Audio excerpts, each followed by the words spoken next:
Dans quelques instants, juste après cette présentation de la ville de Saint-Nazaire et de ses enjeux.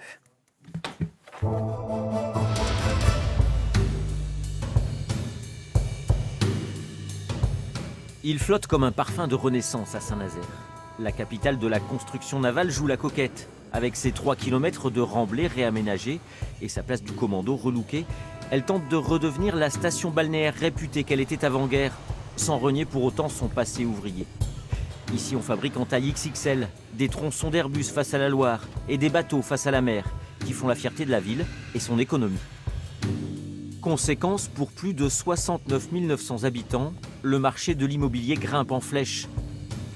Ici, le taux de chômage est de 7,4%. Une ville dont David Samzin, nazérien d'origine, hérite en 2014 à la suite de Joël Batteux. Et le maire sortant, étiqueté PS, sans avoir l'investiture du parti, compte bien garder les clés de la cité. Malgré une fin de mandat compliquée, sur fond d'agression sexuelle présumée de l'un de ses adjoints sur une autre élue. La justice ne donne pas suite à cette affaire, mais la majorité vole en éclats. Des listes dissidentes apparaissent et David Samzin repart au combat avec une équipe fortement renouvelée. Il a en face 8 autres listes, dont 2 à gauche menées par d'anciennes adjointes.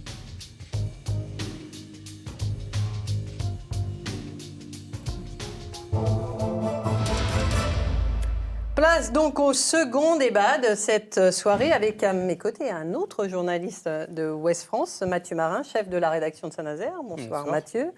Et autour de cette table, les principales têtes de liste qui se présentent à ces élections municipales. David Samzin, vous êtes le maire sortant, socialiste, même si vous n'avez pas été investi par le Parti socialiste. Bonsoir. Bonsoir. À vos côtés, 2 femmes candidates issues de votre majorité, Gaëlle Bénizet-Toile, socialiste, et Pascale Hameau, Europe Écologie Les Verts. Face à vous, Jean-Michel Texier pour le MoDem, Julien Gousseau, candidat de La République En Marche, Stéphane Gachignard, candidat d'Hiver Droite, et Gauthier Boucher pour le Rassemblement National. Les présentations sont faites. On va aborder tout de suite ce qui fait débat à Saint-Nazaire et parler de l'attractivité de cette ville qui est bien réelle. Mathieu Marin, la question, c'est d'abord la métamorphose d'une ville portuaire industrielle en cité balnéaire. Alors, faut-il un port de plaisance à Saint-Nazaire pour faire une vraie cité balnéaire ? Ouais, faut-il développer le côté maritime et balnéaire de la ville ? Monsieur Samzin, vous aviez un projet de port de plaisance. Vous avez annoncé en septembre l'abandon de ce projet pour des raisons de coûts liés à la pollution du sol. Qu'est-ce que vous feriez à la place de ce projet ? Bon, sur ce port de plaisance, j'avais dit que ce mandat servait à faire les études. Le coût écologique, le coût économique ne permet pas de faire ce port en lieu et place des frigos pour 80 anneaux. Ce n'était pas raisonnable.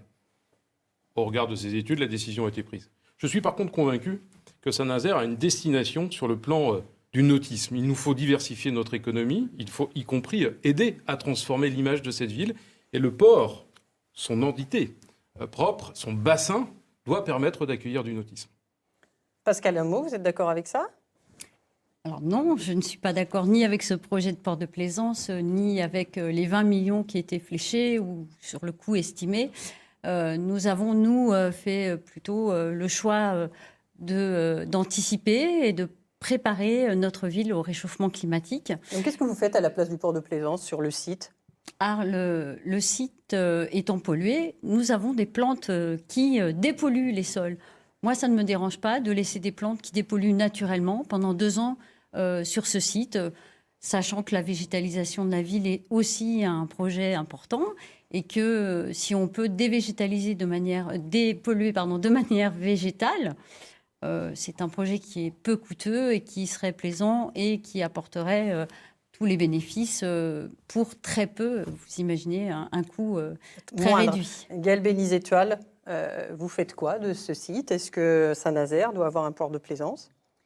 Alors, il faut regarder les ports de plaisance au niveau de l'agglomération, puisque nous avons un grand port de plaisance à Pornichet, donc il faut être attentif à cela. Moi, je suis favorable à ce qu'on crée, comme l'a pu le dire Pascale Hameau, de la végétalisation sur ce périmètre. On a réfléchi à un grand parc de l'estuaire, un grand parc paysager avec des jeux pour les enfants, une destination qui permet de se promener du front de mer pour venir jusqu'au Petit Maroc. Et ça nous semble vraiment très intéressant dans ce cadre. Un parc paysager, monsieur, vous dites tous oui. Donc, Julien Gousseau, vous êtes d'accord avec ça? Alors, moi, je vais rebondir d'abord sur la zone du peut-être port de plaisance et dire que pour nous, ce n'est pas forcément une priorité. Il y a bien d'autres actions prioritaires à mener sur la ville de Saint-Nazaire qu'un port de plaisance à notre sens. Par contre, nous voulons nous porter sur une vision à dizaines, quinzaine d'années. Et quand on voit les cartes du GIEC et les prévisions de montée des eaux sur la zone de Saint-Nazaire qui peut transformer Saint-Nazaire en presqu'île à l'horizon de 20 ans ou 25 ans, moi, on est plutôt pour se poser la question, est-ce qu'il est utile de reconstruire des investissements et de faire des investissements massifs et des constructions encore en béton sur cette zone-là, plutôt que de se poser la question de préserver et de préparer cette montée des eaux qui nous est annoncée inéluctable sur la ville de Saint-Nazaire et notamment sur ce quartier. Jean-Michel Texier. Alors, pour moi, la vraie question sur le développement et l'attractivité de la ville, c'est pas de savoir s'il faut un port de plaisance ou pas.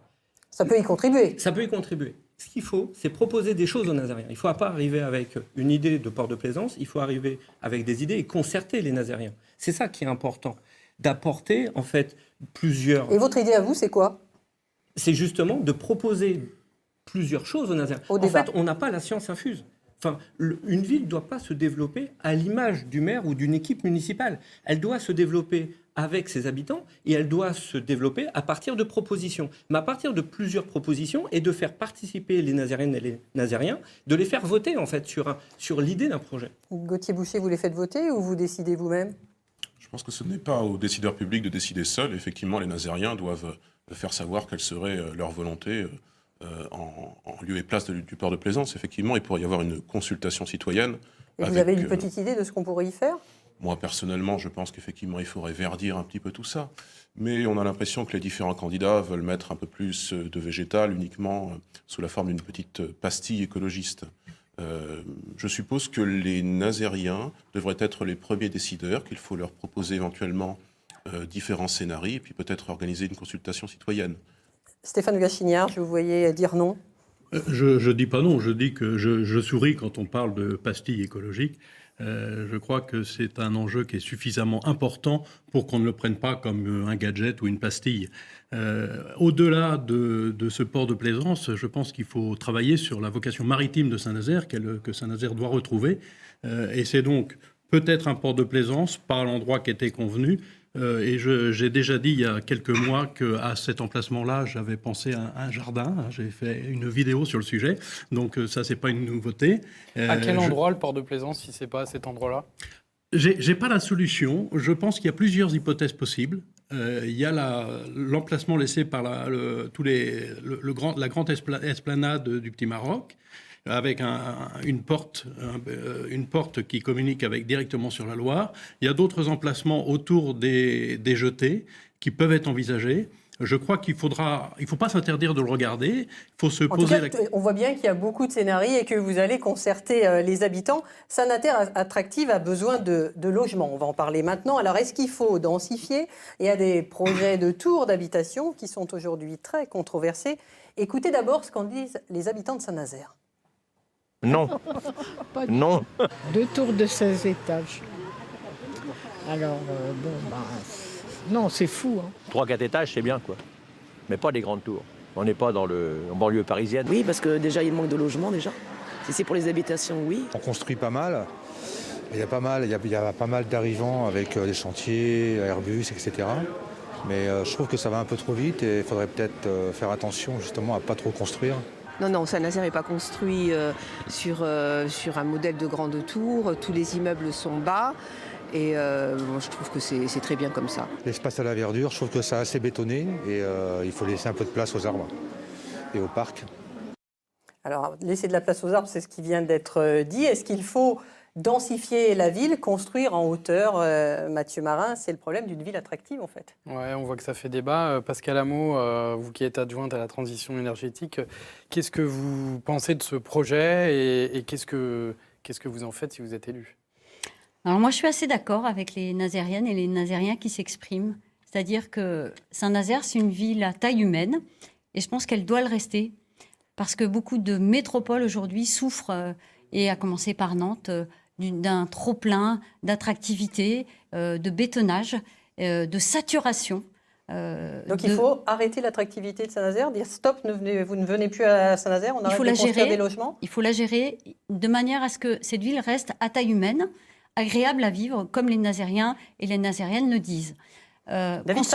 Construire intelligemment et construire autrement, c'est-à-dire des logements qui offrent peut-être plus de services partagés, de manière à ne pas être obligé de densifier en hauteur et de bétonner. Je pense qu'on peut concilier ça dans une ville comme Saint-Nazaire qui reste à taille humaine. David Samzin, pas assez de concertation sur ces tours d'habitation là qui feraient 16 étages. Je crois que sur la notion du logement, il y a des injonctions contradictoires. On ne peut pas être écologiste et ne pas vouloir construire, y compris en hauteur, pour avoir moins d'empreintes au sol. Ne pas construire du logement, ça veut dire quoi? C'est organiser la rareté, c'est organiser l'inflation des prix. Et donc, c'est organiser quelque part l'étalement urbain et des hommes et des femmes qui vont aller habiter à 20, 30, 40 km de la ville-centre. Et je rappelle que le développement d'une politique d'habitat, c'est l'accompagnement d'un développement d'une ville qui se développe sur le plan économique. Parce qu'il y a des hommes et des femmes qui viennent ici pour y travailler. Et puis, cette attractivité... Mais jusqu'où on développe Saint-Nazaire et jusqu'où elle est attractive? Bien sûr que tout le monde est attaché à cette ville agréable, à cette qualité de vie. Moi, le premier, moi qui y suis né, cette ville qui est aujourd'hui aux alentours de 70 000 habitants, 72 000, 73 000. Moi, je ne rêve pas d'être à 80 000 habitants ou 85 000 euros, à 85 000 habitants. C'est pas, bien évidemment, le maire qui gère ce type d'attente. C'est l'attractivité de ce territoire. Alors oui, il faut faire attention, mais je ne souhaite pas étaler cette ville. Et donc, soit on l'étale, soit on construit en hauteur. On ne doit pas construire en hauteur partout. Il y a des lieux, cette tour de 16 étages s'inscrit dans un lieu où il y en a déjà d'autres, d'une part. Il n'y a pas de problème d'ensoleillement auprès des riverains. Je crois que là, il faut y aller. C'est le bon endroit. Gauthier Boucher, vous n'êtes pas d'accord avec ça? Vous dites il ne faut pas de tour. Il ne faut pas de tour de 16 étages, non. Et plus généralement, nous pensons qu'il ne faudrait pas de construction supérieure à 8 étages.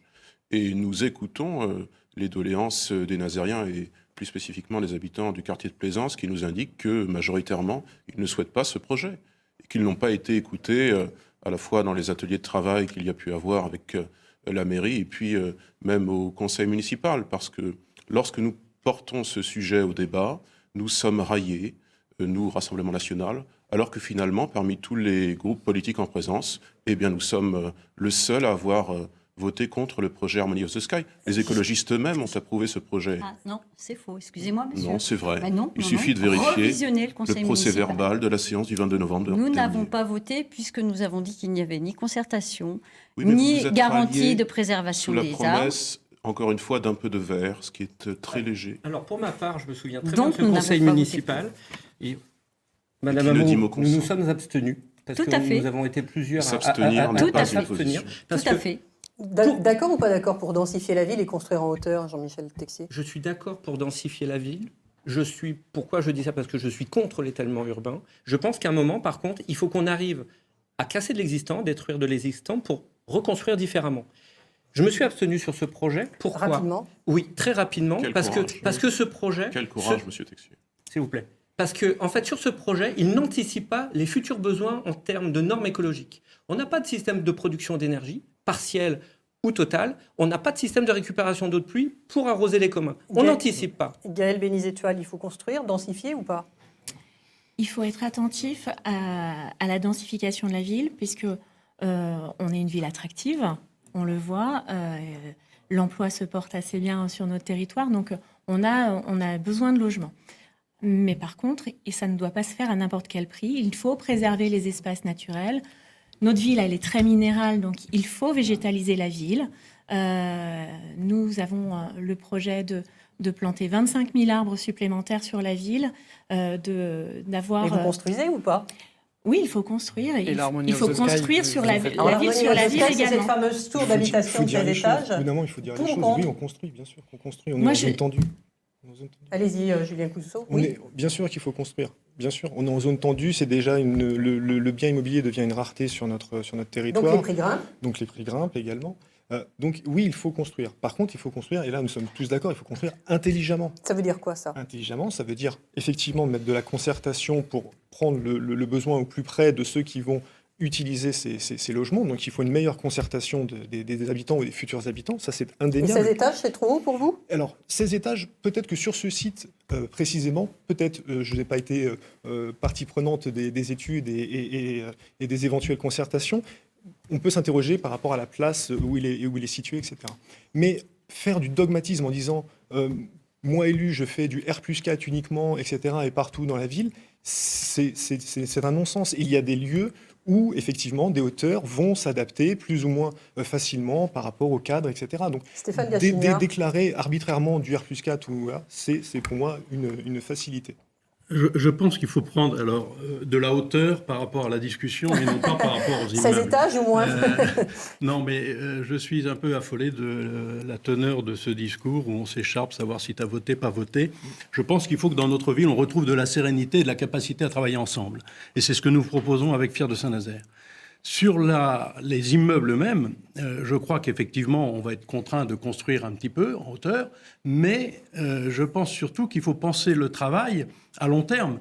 Et il y a d'autres méthodes de travail qui vont survenir. Et avec la digitalisation, on va voir le travail à domicile, le travail à la maison. Donc on aura besoin de moins construire, c'est ce que vous dites ? Donc on va pouvoir travailler de chez soi, de plus loin, sans avoir systématiquement de venir sur place. Donc il faut réfléchir l'ensemble du travail et des immeubles et des logements de façon beaucoup plus large, en y intégrant les transports en commun, en y intégrant les autres villes autour qui pourront accueillir et d'où on pourra travailler sans avoir à se rendre sur place. Donc c'est vraiment un travail beaucoup plus large qu'il faut anticiper.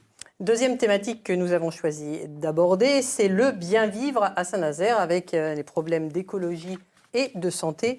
Mathieu Marin, dans ce bassin de vie portuaire, industriel, la santé est une préoccupation essentielle.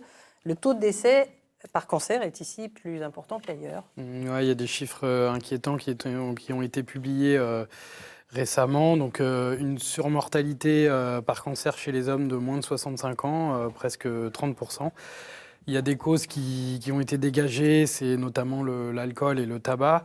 Ça ne satisfait pas vraiment les habitants, ces explications. On est dans un bassin industriel, les gens s'inquiètent des pollutions, de l'environnement, etc. Monsieur Gousseau, qu'est-ce que vous faites face à ça? Qu'est-ce que peut faire un maire? Alors, les chiffres que vous avez donnés sont effectivement inquiétants pour notre bassin de vie. Effectivement, il faut tout mettre en œuvre pour creuser et identifier les causes multiples de ces très mauvais chiffres. Vous l'avez dit, alors il y a les comportements à risque comme le tabac, mais vous, maire, si vous êtes élu, vous prenez quoi comme mesure par rapport à ça? Déjà, effectivement, pour ce qui est lié à la pollution, pour ce qui pourrait être lié à la pollution. Quand on fait le constat comme le bassin d'un site pollué, peut-être qu'on se pose la question de savoir, peut-être qu'on ne reconstruit pas derrière, mais peut-être qu'on se pose la question de dépolluer le lieu. C'est ce qui se passe. C'est pas parce qu'aujourd'hui on ne va pas reconstruire derrière qu'il ne faut pas se poser la question de ne pas dépolluer les sols à partir du moment où on a mis le doigt dessus. David Samzin, comment on fait quel est le pouvoir d'un maire finalement face à une situation comme celle-là? Quels sont ses leviers? Il existe, il est important et il a la responsabilité d'interpeller. Voilà pourquoi j'ai interpellé les services de l'État. D'une part pour que l'État puisse contrôler les entreprises, puisque sur cette étude, on a besoin de savoir où est-ce qu'on s'empoisonne. Est-ce que c'est dans sa ville, dans son lieu d'habitat ou sur son lieu de travail? Quelles sont les causes? Elles sont multifactorielles, certainement. Et moi non plus, je ne peux pas me satisfaire de dire que c'est l'alcool et le tabac seulement. Enfin, j'ai demandé à l'ARS, et je propose à l'ensemble des maires du territoire de la Carène, avoir un contrat de santé à cette échelle-là qui me semble la plus pertinente, puisqu'il y a Saint-Nazaire, mais il y a d'autres communes. Ça serait quoi ce contrat de santé? Ce contrat de santé, c'est d'une part, il faut qu'on comprenne, il faut que les médecins nous disent d'où viennent ces cancers avant l'âge de 65 ans. Pourquoi il y a un cancer du sein plus fort à Pornichet qu'à Saint-Nazaire? Il faut qu'on comprenne, il faut qu'on l'explique.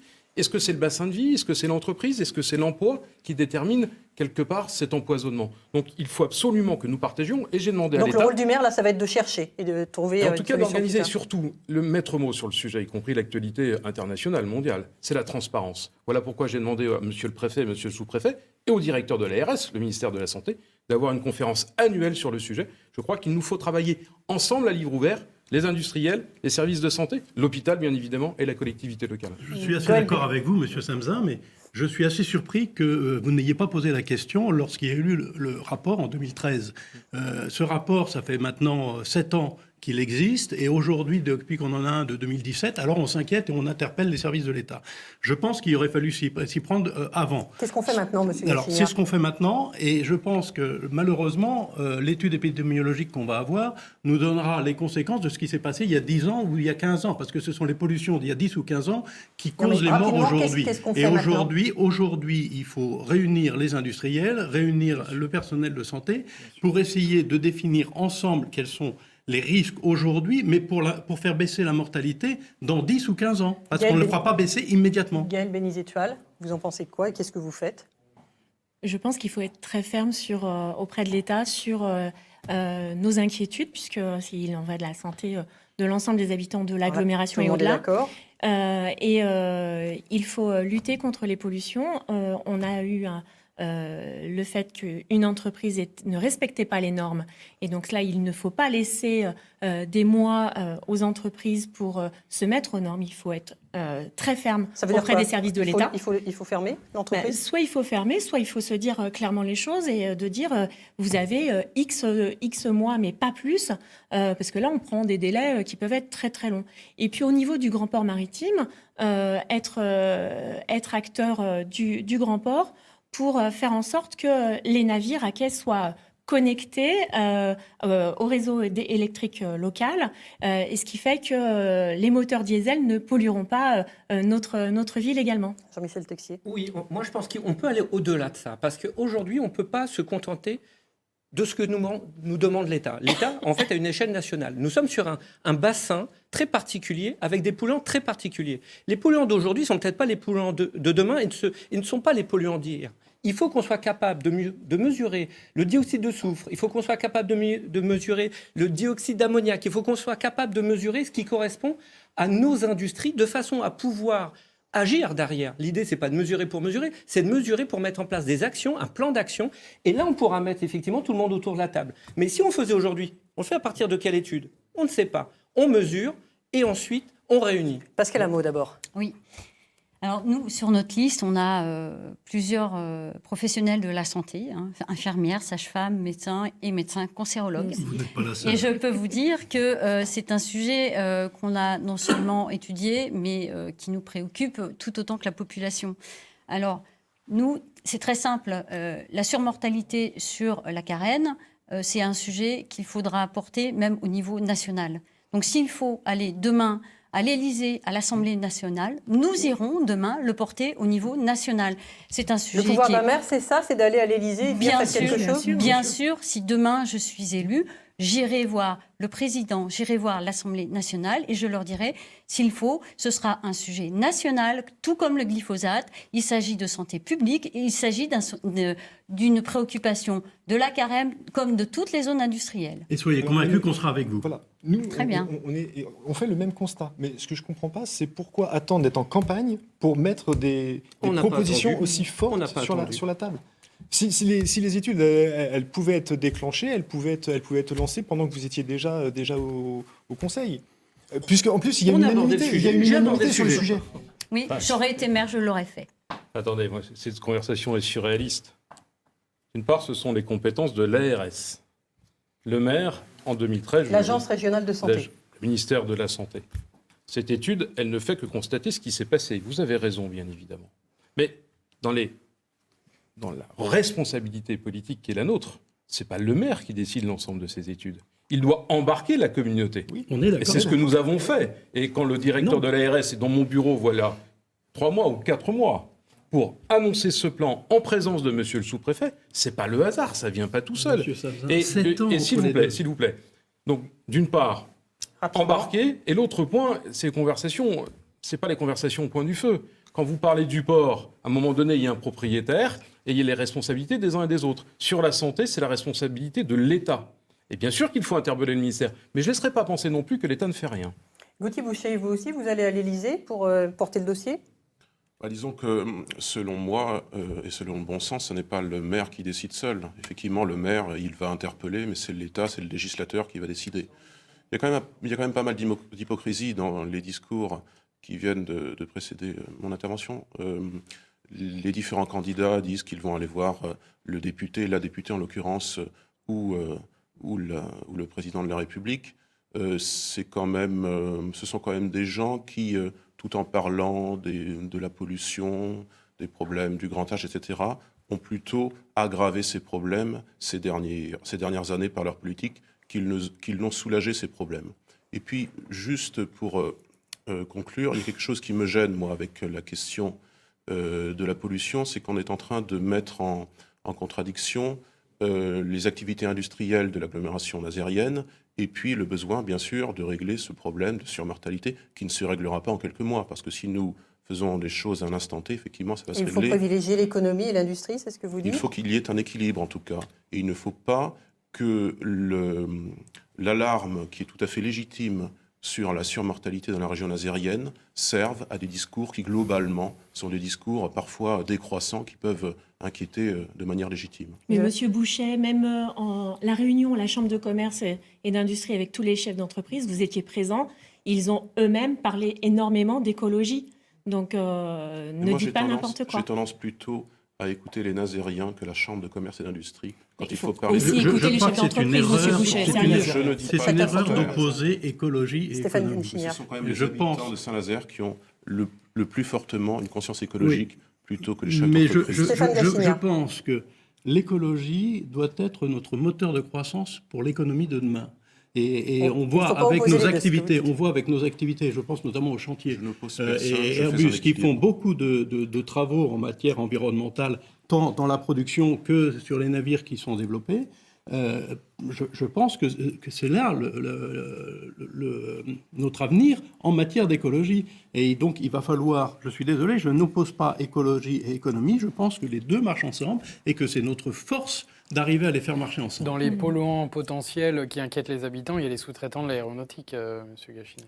Mais bien sûr, mais je ne dis pas qu'il ne faut pas les regarder. Je pense que quand on a des traitements de surface, on risque d'avoir des polluants, des solvants qui partent dans l'atmosphère. Et il faut mesurer, il faut travailler avec les industriels pour voir comment on peut réduire ces émissions. Texier. Oui, tout ça, ça porte un nom. En fait, c'est l'écologie industrielle. À un moment, il faut aussi arriver à comprendre que les polluants des uns peuvent être de la matière première pour les autres. Il faut mettre tous ces acteurs ensemble. On va parler d'environnement, on va continuer de parler d'environnement, d'écologie. C'est aussi, Mathieu Marin, l'environnement, moins de voitures en centre-ville et plus de transports en commun. Voilà, parmi les leviers potentiels, il y a peut-être les transports. Des transports qui se développent. Hein. Ouais, les bus fonctionnent plutôt pas mal à Saint-Nazaire. La barre des 10 millions de voyageurs a été atteinte. Gaëlle Bénizet-Tual, vous proposez, vous, par exemple, la gratuité des bus. Est-ce que vous pouvez expliquer et comment vous financeriez cette mesure ? Alors, avant tout, avant de parler de gratuité, il faut refonder le réseau. On a des secteurs de la ville. Le réseau, il est de la compétence de l'agglomération, hein, donc il ne faut pas oublier ça. Mais on a des secteurs de la ville où c'est quand même compliqué de prendre le bus par le cadencement pour aller prendre le premier train du matin ou pour de certains quartiers pour venir donc, il faut au marché. Donc il faut avant tout réfléchir au plan même de transport avant de parler de gratuité. Et puis il y a besoin de revoir le cadencement, donc il y a forcément du temps avant d'arriver à la gratuité. Mais oui, la gratuité serait une bonne chose à terme, parce qu'on voit bien dans l'urgence de l'écologie. Le budget de recettes des transports sur l'agglomération, la billetterie, c'est 3,8 millions. Donc ça sera 3,8 millions, c'est un choix sur politique. Sur 28 millions, voilà. Et c'est un choix politique à porter. Pascal Amo, vous êtes d'accord avec ça, j'imagine ? Sur la gratuité totale, on prendra le sujet d'abord sur l'urgence, qui nous semble être un service qui répond aux besoins. 85% des gens font leur trajet domicile-travail en voiture aujourd'hui. Donc le constat de la réussite de notre réseau, il est quand même un petit peu avec 10 millions de voyageurs par an, donc... Oui. Ça veut dire qu'il y a... Donc ça veut dire qu'il y a encore beaucoup de besoins. Et pour nous, pour répondre aux besoins, il faut aller vite et offrir un service satisfaisant rapidement. Donc d'abord plus de bus et plus souvent. C'est pour nous la première urgence. Et puis, eh bien justement, rallier tous ces lieux de travail au domicile. Et pour ça, c'est ce qu'on appelle les plans de déplacement entreprise ou de mobilité. Connaître parfaitement les besoins pour répondre à ces besoins. Ce sera pour nous la première urgence. Et ne pas attendre une deuxième ou une troisième ligne hélice qui demandera des années de chantier, on le sait, qui coûtera extrêmement cher, alors qu'on peut dès aujourd'hui... Pas de bus en site propre, c'est ce que vous dites, parce que la ligne hélice, c'est un site en plus. On dit qu'on commence d'abord à offrir plus de bus, plus souvent, qui collent aux besoins. C'est-à-dire que les Nazériens et Nazériennes qui ne prennent pas le bus aujourd'hui nous disent c'est pas tant une histoire de tarif, c'est davantage une histoire de service. On met 2 fois plus de temps en prenant le bus qu'en prenant notre voiture. C'est beaucoup trop long. On attend trop longtemps le bus, il n'y en a pas assez souvent, et il n'arrive pas jusqu'à ma zone d'activité de Bray, par exemple. Donc, un meilleur service, une urgence absolue pour qu'il y ait de plus en plus de gens qui pensent au bus plutôt que de prendre leur voiture individuelle. Le maire est d'accord avec vous, le maire Et puis sortant. La deuxième chose sur la gratuité, ça peut être une motivation supplémentaire.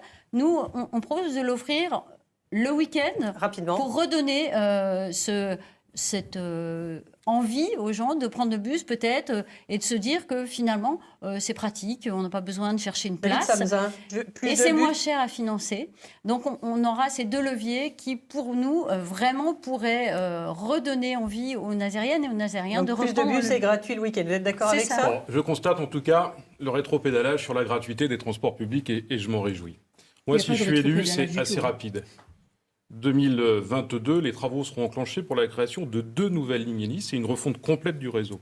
D'une part, parce qu'il est vrai, quand on habite Saint-Marc, c'est compliqué d'aller chercher un train ou d'aller travailler à la Garenne. C'est une ville très étendue. Et voilà pourquoi il ne faut pas d'ailleurs l'étaler. Voilà pourquoi il faut aussi construire un petit peu en hauteur. Donc un réseau de transport refondu, 2 lignes hélices qui ne vont pas coûter si cher que ça, bien évidemment, puisqu'il y en a déjà une existante. Il faut les desservir, Carlédé, les quartiers nord de la ville, partir de Saint-Marc et pouvoir aller travailler au chantier, chez Airbus, en bus. Et puis enfin... Mais tout ça, ça va prendre du temps à mettre en place. C'est assez rapide, puisque j'avais tapé du poing sur la table auprès de ma première adjointe à l'époque à l'urbanisme, notamment sur la route de la Côte d'Amour, parce que les choses ne me plaisaient pas pour conserver justement ce tuyau qui va nous permettre de passer des vélos, des piétons, des bus. Et puis enfin, sur la tarification, une chose est très très simple. Je ne suis pas favorable à la gratuité. Pourquoi? La gratuité, ça a un coût. Les contribuables le paient à un moment donné. Par contre, qu'on puisse élargir la tarification sociale, c'est-à-dire toucher plus de familles. On a une difficulté sur notre tarification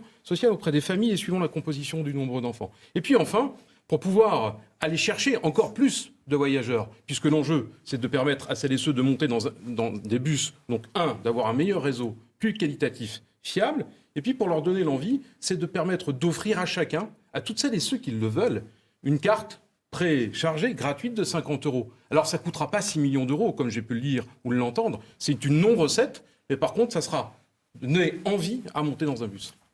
Sur la gratuité des bus, notre liste, effectivement, n'est pas favorable non plus à une gratuité totale, puisque ça a été dit et partagé. Effectivement, c'est toujours le contribuable ou les entreprises derrière qui supportent le coût du service. Donc il n'y a pas une gratuité réelle. Néanmoins, et parce que c'est vrai qu'il faut rendre le bus attractif pour le rendre encore plus efficace et plus utilisé par nos concitoyens, on a fait la démarche de proposer le déploiement de bornes distributrices de tickets qui seraient en fait remis à l'usager en échange de bouteilles plastiques qu'on pourrait charger. Ainsi, financièrement, il y aurait une économie pour l'usager, mais il y aurait un acte positif. On arrive avec sa bouteille plastique à recycler et en échange, c'est du troc en fait. On a un ticket de bus. En complément de la comment dirais-je, de la tournée. Pardon, donc il faut acheter des bouteilles plastiques. Non, c'est justement pour capter les bouteilles plastiques qui restent sur l'espace public. C'est justement pour ça. C'est justement pour participer à éviter d'avoir des bouteilles qui traînent à droite à gauche et on pourrait obtenir des tickets gratuits. Voilà. Jean-Michel Texier. Alors, ça vous plaît cette idée-là ou pas? Je ne rentrerai pas sur cette idée. En fait, au-delà de relier les Nazériens à leur travail, il faut aussi penser de quartier à quartier. Les Nazériens ne se déplacent pas que vers le centre ou que vers leur lieu de travail. Ils doivent se déplacer de quartier vers quartier et ça, c'est ultra important. Sur le transport... Et ce n'est pas possible aujourd'hui? Aujourd'hui, c'est difficilement possible. Les temps de bus sont trop longs. Par contre, ce qu'il faut comprendre, c'est qu'on parlait d'écologie juste avant. Il nous faut des bus propres. On a un carburant local qui s'appelle l'Oléo 100 et sans investissement, si ce n'est de mettre une citerne pour alimenter, on remplace le gasoil de nos bus, par ce carburant vert. C'est un carburant Alors, il est constitué de quoi, ce carburant? C'est un carburant vert à base de colza. Et ce carburant vert, pour alimenter les bus. Pour alimenter les bus, il est homologué depuis mi-2018 pour les transporteurs et les collectivités. Donc ça, c'est une mesure d'urgence. On rend nos bus propres. On vient de parler de desservir les Nazériens vers les lieux de travail. Je viens de parler de déplacer les Nazériens d'un quartier vers un autre. Et le système de transport, c'est une toile d'araignée qu'on doit construire intelligemment avec les Nazériens. Vous êtes d'accord avec cette alimentation au colza, David Samsa? Je ne suis pas ingénieur, je ne suis pas spécialiste sur ce sujet. Ce qui est sûr, c'est que l'ensemble des investissements sur les nouveaux bus doivent être sur une énergie propre.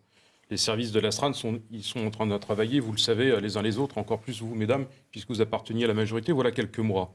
Donc on y travaille. Il faut rendre ces bus beaucoup plus propres, c'est une évidence absolue. Quel est le mode d'énergie? Est-ce qu'il faut être électrique, etc. C'est un autre sujet que je laisse aux experts. Puis il faut regarder, y compris les impacts. Il nous faut 2 vitesses. Maintenant, l'oléosan, et on réfléchit à une solution plus durable. Ce qui est sûr, c'est qu'autour de la table, je suis convaincu que nous sommes tous ensemble convaincus de mettre des bus plus propres. Ça, c'est sûr. Moi, je crois qu'il faut qu'on prenne de la hauteur par rapport à ces sujets-là. Oui, encore, parce que je trouve qu'on est dans le quotidien, alors que le principe d'un maire, c'est justement d'essayer de voir la ville à 20 ans.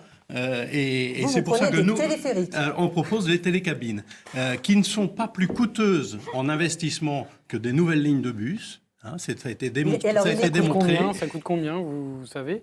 Une ligne, j'ai regardé, la ligne hélice, elle a coûté 55 millions. Avec les aménagements. 55 millions d'euros. J'ai regardé ça aujourd'hui, 5 millions sur les bus eux-mêmes, et il y a 50 millions d'investissements autour pour faire les lignes.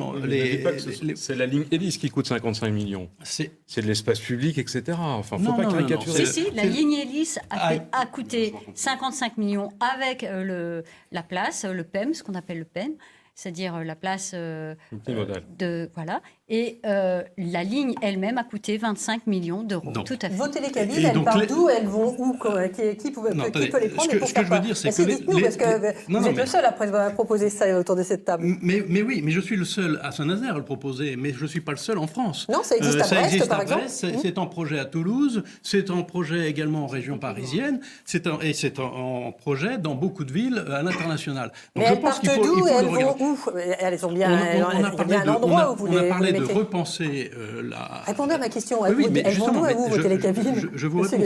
On a parlé de repenser la distribution des lignes. Eh bien, je pense qu'une ligne qui partirait du port et qui remonterait jusqu'à peut-être Pornichet ou Saint-Marc, ça permettrait d'avoir une grande colonne vertébrale qui distribue l'ensemble de la ville. Et de là, on ferait des transports avec des bus propres pour venir se connecter. C'est possible. Je rappelle quand même qu'en termes d'investissement, c'est pas plus cher que des lignes de bus en site privilégié. Et je dis également que c'est beaucoup moins onéreux en termes de maintenance. Gauthier Boucher, vous êtes d'accord avec ça? Et puis après, David Samna. On va essayer de revenir un petit peu sur Terre. Oui, ça c'est notre différence. Oui, parce qu'on n'est pas constamment dans les étoiles, M. Gachignan. Non, c'est pas les étoiles. Vis-à-vis des doléances réelles des Nazériens, lesquels ne demandent pas la gratuité des transports, lesquels ne demandent pas effectivement une ou deux nouvelles lignes à plusieurs dizaines de millions d'euros. Donc vous laissez les choses en l'état, Gauthier Boucher? Ce n'est pas ce que je dis, mais il y a une priorité parmi les priorités qui, me semble-t-il, est la sécurité dans les transports publics. Il y a une insécurité grandissante sur le réseau Stran, qui s'est manifestée parfois de manière un peu spectaculaire depuis ces dernières années, avec un nombre croissant d'agressions, de vitres caillassées, etc. Donc vous mettez de la police dans les transports? De la police dans les transports, non, mais des agents de sûreté sur le réseau Stran. C'est une demande qui est faite par beaucoup de Nazériens qui se sentent insécurisés au quotidien lorsqu'ils prennent les transports en commun. Je parle à la fois des usagers et des conducteurs de bus qui ne sont pas plus sécurisés. Et il faut arrêter ces débats sur la gratuité, sur les bouteilles en plastique. Enfin, on peut les avoir, c'est très amusant sur un plan intellectuel. Mais est-ce que c'est ce que demandent les Nazériens? Madame Bénizet est en train de nous parler de la gratuité. C'est aussi la candidate qui propose, si j'ai bien compris, 25 000 arbres en 6 ans. Ça fait quand même 12 arbres par jour. Est-ce que c'est sérieux? Moi, je le demande. Il manque quand même quelque chose sur ce débat. On parle de transport et on ne focalise que sur le transport, alors qu'on a vu dans les statistiques que le dernier kilomètre est important. On ne parle pas du vélo. Enfin, à un moment, C'est un il faut transport, parler du vélo. On ne peut pas toutes parler les que du mobilités, transport. On peut pas parler que du transport en commun. On peut parler, en fait, à un moment, on l'a dit, mais à demi-mot, on a parlé multimodal. Développons le vélo. Mettons des pistes de vélo sécurisées, mettons des points vélo relais dans les quartiers, au centre-ville, à la gare, de façon à ce que tout cet écosystème puisse fonctionner. David Samzin, pas de téléphérique, mais des vélos Non, le ou les téléphérique, ce qui deux? me fait rire, c'est on parle d'une tour de 16 étages qui n'a aucune co-visibilité, on va embêter personne, et vous imaginez un téléphérique qui passe au-dessus de plein de fenêtres, plein de jardins, vous imaginez l'acceptabilité sociale des Nazériennes et des Nazériens. Mais là n'est pas le sujet. Mais parfaitement. Mais là n'est pas le sujet. Mais si vous êtes élu, vous assumerez. Mais Absolument. bien sûr que sur la mobilité quand même, le collectif, les bus, c'est un sujet, c'est la colonne vertébrale. Mais bien sûr, développer les plans piétons, développer les plans vélos. Vous l'avez vu dans la ville, j'ai une volonté d'accélérer très fortement. Vous avez vu ce rouge apparaître sur les bandes cyclables. Puis après, il faut regarder, surtout lorsque nous rouge sur les bandes cyclables. C'est le sang des cyclistes. Je suis pas sûr, y compris quand on voit l'actualité nazérienne, où malheureusement un ouvrier a perdu vie, y compris dans votre entreprise, je suis pas sûr qu'on puisse plaisanter sur ces sujets-là. Mais chacun. Et le rouge sert à désigner la piste cyclable. Voilà, Dire que pour des parties au sol pour sont identifier des pistes d'une cyclables. part que pour les conducteurs puissent la voir, la percevoir, et puis ça marque les esprits. Moi, je suis convaincu, la réussite, vous pouvez en être gré quand même, parce que j'entends bien des critiques, y compris provenant de ma gauche, mais le vélo électrique, le développement de l'accès au vélo à Saint-Nazaire est un succès exceptionnel. Au-delà même de nos espoirs, nous allons l'amplifier. Et puis en même temps, il faut bien sûr accompagner l'infrastructure, l'espace public. Je pense à la route de la Côte d'Amour, bien entendu. J'ai dans mon programme, dans mon projet, sur l'ensemble d'une artère qui passe devant la Secoupe de Saint-Nazaire pour aller jusqu'au front de mer, où là c'est vaste. Il y a un autre problème dans la ville. Tout le monde nous parle de la vitesse. Il faut qu'on casse la vitesse, il faut qu'on contrôle la vitesse. Voilà pourquoi je souhaite doubler la police municipale, y compris pour qu'ils aient cette prérogative. Mais pas que, c'est pas suffisant. Pascal Amo. Oui, merci. Alors c'est bien, je vois que tout le monde a compris qu'il fallait plus de vélos, plus de bus, c'est bien, le message passe, les esprits changent et c'est très bien. Moi, ce que j'entends, j'ai encore entendu devant une école des parents me dire moi, j'irais bien à vélo avec mes enfants, mais les pistes rouges, c'est pas sécurisant.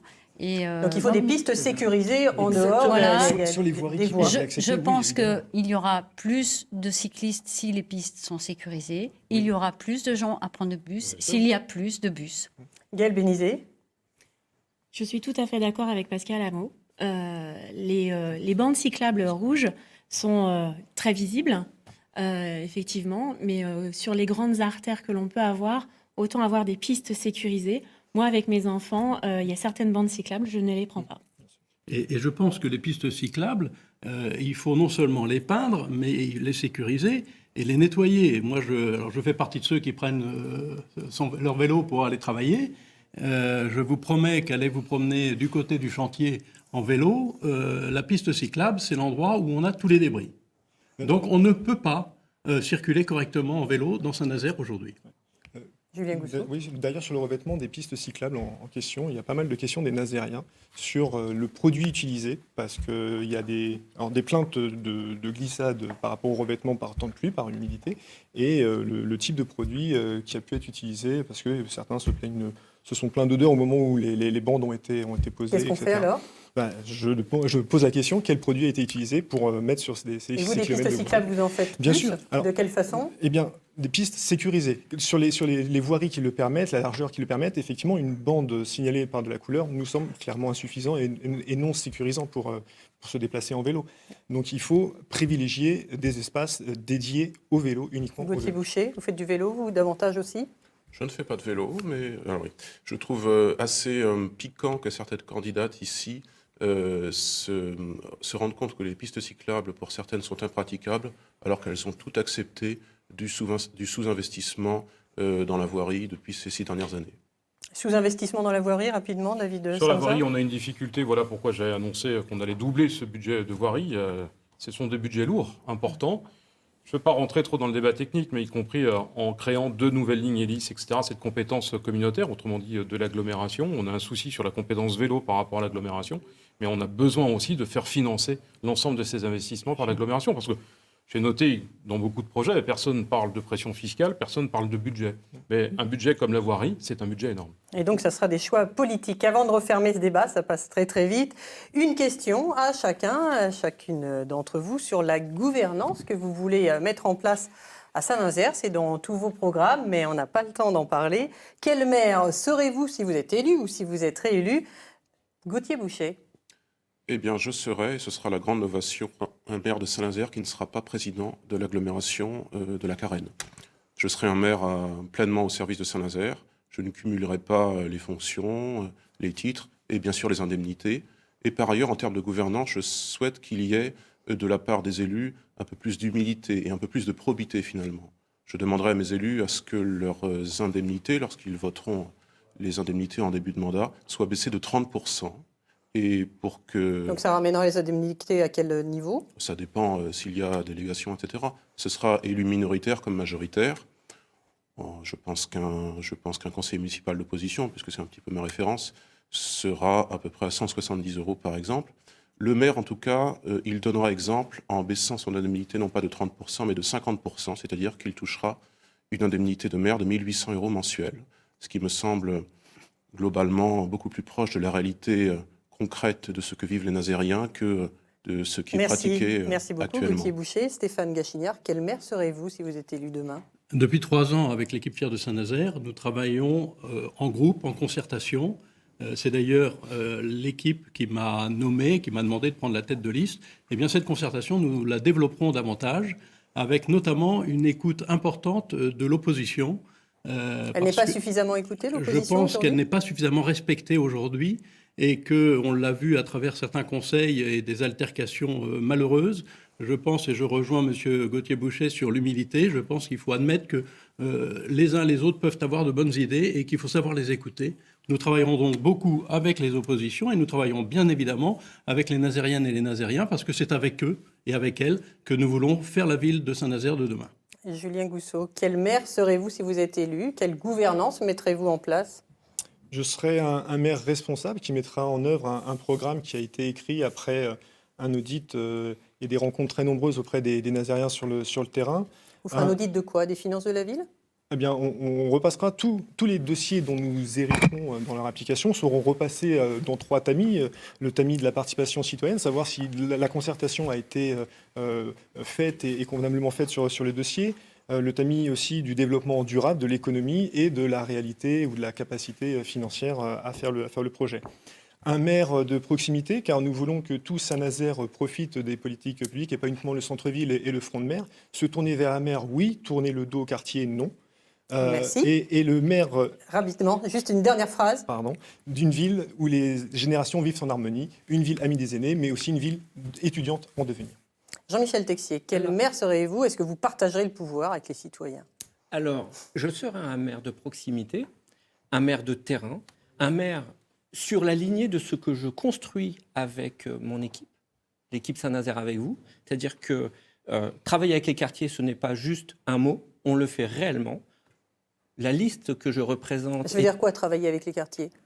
Travailler avec les associations, travailler avec les conseils citoyens de quartier, travailler avec les habitants, ne pas sortir dans les quartiers uniquement quand on est en période électorale, c'est participer leur vie quotidienne, c'est participer et écouter leurs attentes, c'est d'être respectueux vis-à-vis de ces électeurs, de ces citoyens, des habitants, et le respect, l'humilité, ça a été dit, et tout ça, ça fait la force d'un maire de terrain. Pascal Hameau, quel maire serez-vous si vous êtes élu? Est-ce que vous allez partager le pouvoir et avec qui? Oui, alors nous avons clairement annoncé que nous ne ferions pas de cumul de mandats du tout, ni entre présidence Carène et maire, ni de cumul adjoint vice-présidence. Et puis nous avons, je crois, vécu une expérience assez innovante dans notre collectif Saint-Nazaire solidaire et écologiste. Nous l'avons retracé d'ailleurs dans une bande dessinée qui est consultable. Donc vous vendez la bande dessinée très rapidement. Alors c'est l'histoire finalement de notre parcours et de notre construction ensemble avec un collectif puis des citoyens qu'on a illustrés, qu'on a mis en ligne sur notre site Saint-Nazaire solidaire et écologiste et qui retrace ce qu'on aimerait reproduire à la mairie, c'est-à-dire des décisions partagées. Et Très rapidement, parce que l'émission touche à sa fin. Gaëlle Bénizet-Toile, quelle maire serez-vous si vous êtes élue rapidement? Mais moi, je veux être une maire à l'écoute des habitants, respectueuse de leurs paroles, face à la concertation que l'on veut mettre en place, avec une équipe. La maire doit animer une équipe qui est engagée, motivée, mobilisée et qui porte toutes les valeurs de la gauche qui s'est réunie autour de notre beau projet Saint-Nazaire Ensemble. David Samzin, si vous êtes réélu, vous serez le même maire ou vous changez quoi? En tout cas, je veux continuer, moi, un quartier, l'ensemble des systèmes de concertation, des lieux de concertation. Ils sont multiples, je ne vais pas les citer ici, mais vous y avez participé, mesdames, et vous avez été parfois seuls à les animer. Ce que je veux avant tout, c'est être le maire de Saint-Nazaire avec la responsabilité de l'agglomération nazérienne. Donc vous cumulez les 2 mandats. Ce n'est pas un cumul. La loi oblige de toute façon que ce soit un élu local. Rapidement, il nous reste 20 secondes. Mais l'enjeu, c'est bien de Pornic au barrage d'Arzal, aller jusqu'à Savenay. La responsabilité de Saint-Nazaire, ce n'est pas le périmètre simplement de la ville. Les enjeux environnementaux, les enjeux d'industrie sont importants. Et puis, il y a un enjeu majeur qui m'inquiète beaucoup, c'est l'avenir de notre port. Et ça ne se traite pas simplement au niveau de la ville, pas simplement au niveau de l'agglomération, mais donc un maire aussi rassembleur avec mes partenaires, que ce soit chez M. Brard à Pornic ou que ce soit avec le remplaçant d'Yves Météro. Merci beaucoup d'avoir participé à ce débat, d'avoir, j'espère, éclairé nos téléspectateurs sur vos programmes. Merci Mathieu de vos précisions. C'est la fin de ce débat. On se retrouve la semaine prochaine à la même heure, 21h05, pour une nouvelle soirée de débat. On parlera d'Angers, des Sables d'Olonne et de Mayenne. Bonne fin de campagne à vous tous, jusqu'au premier tour des élections municipales. Merci.